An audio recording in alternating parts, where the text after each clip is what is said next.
Owen McCafferty is the screenwriter of Ordinary Love. He's a Belfast playwright. This is his first feature screenplay.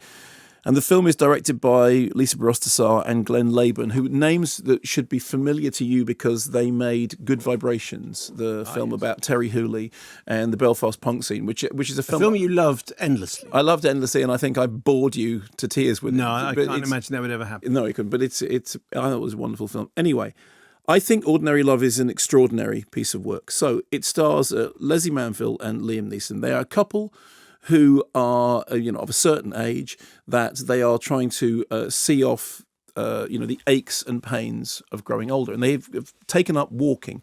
We meet them at the beginning of the film. They are walking along a lochside, and they walk along until they get to a tree, and there's a little joke about them not getting quite to the tree and then walking all the way back.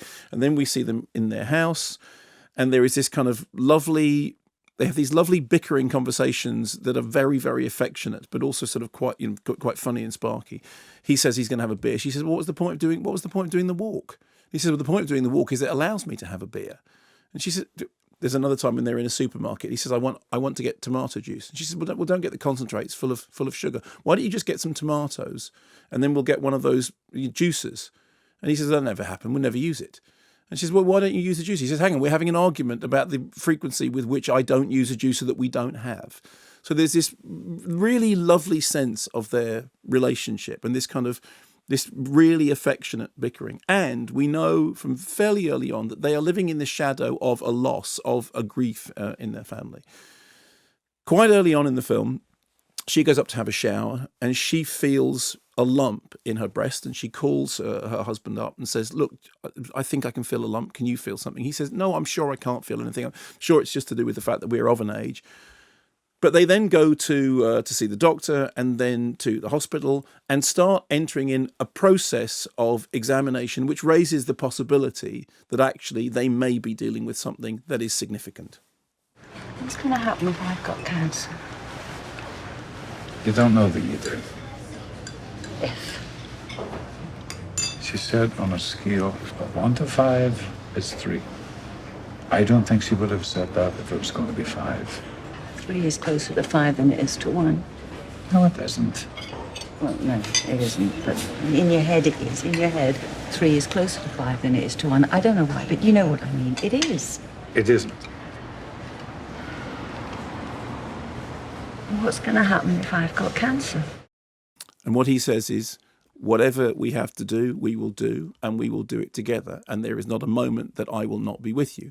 But inevitably, because of the nature of treatment, there is a separation of patients and loved ones because somebody is going through it and somebody is left in waiting rooms.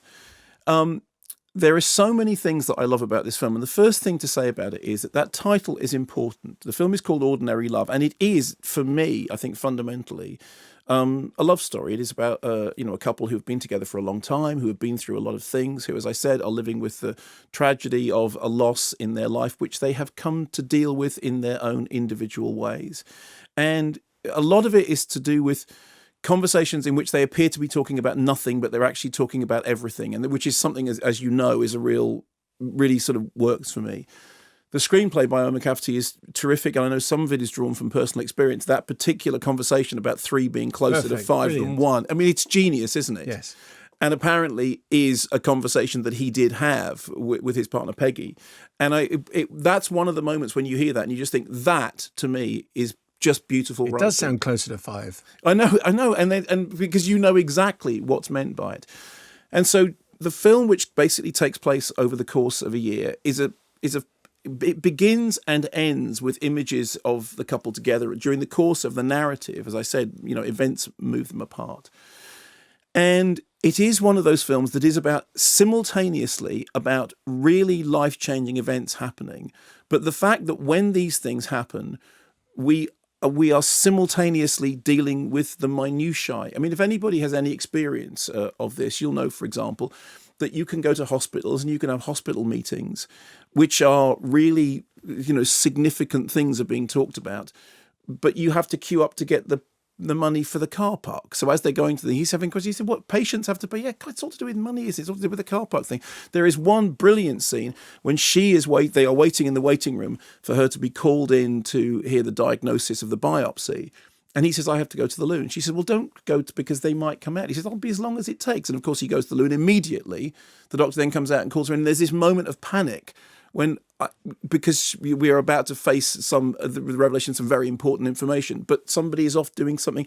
And the real beauty of the film is that it keeps that sense of everything and nothing happening at the same time, that in the tiny little details of life, immense things are happening, but the way in which we experience them and the way in which we deal with them is that these two almost separate realities are playing out. And this makes it sound kind of pretentious, and it's anything but, because despite the fact that it's dealing with some, fairly difficult subject matter and subject matter that will strike home for some viewers, it has a universality to it, which is that you completely believe in these two characters. You absolutely believe in them. You believe in the history of their relationship. You believe in the relationship that they have together. You believe in their conversations. You believe in their foibles. You believe in the fact that there are these little niggles between them, but the niggles are a demonstration both of affection and of the various things that have happened in their lives that they have found ways of dealing with. I thought it was beautifully done. I've now seen it 3 times. And what's really interesting is the response of audiences is quite different. The last time I saw it was in Belfast, where the audience laughed a lot at the jokes, and there are a lot of jokes. There is a lot of humour, a lot of verbal humour in it. And the first time I saw it, that wasn't particularly the case. And I think one of the things that makes the film so terrific is that it is absolutely about, life in all its complexity, in the fact that laughter and sorrow exist next door to each other.